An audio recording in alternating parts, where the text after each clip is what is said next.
When I look at this function here, I can look at the shape and then say something about the degree.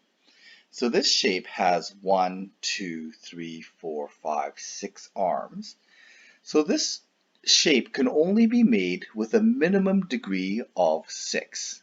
Okay, so this has to be at least degree 6. Okay, so I'm going to write here, and it's the minimum.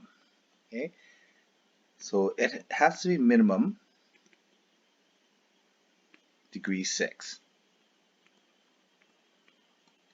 So this cannot be a degree 4. It can't have these bends with a degree 4. So it's the minimum is degree 6. Now why is that the minimum? Well, because we don't, for one thing, we don't know what's going on up here. Okay, there could be some more bends up there. There could be bends that we don't see. They could be compressed into a really small space. Okay, so sometimes we have higher degrees which don't give us the bends that we would expect. But to get a bend, you have to have a minimum degree to get this kind of bend. Okay, now this could be degree 6, it could be degree 8, it could be degree 10, but minimum degree 6. And notice I didn't say that it could have been degree 7 or degree 9. Okay, because if we look at the number of bends, 1, 2, 3, 4, 5, 6, if I put a 7th bend in there, now there's a different shaped graph. Now this is different because notice that these two ends point in the same direction. If I have an odd number of degrees, it has to point in opposite directions.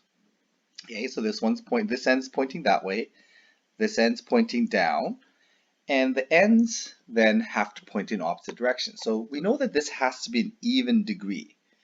Okay, so that's something we'll talk about a little bit more, but this cannot be an odd degree. It cannot be a 4th degree. It could be 6, it could be 8, it could be higher.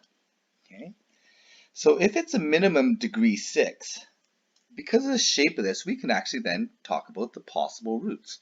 There could possibly be 6 roots. Okay, and again, that's possible.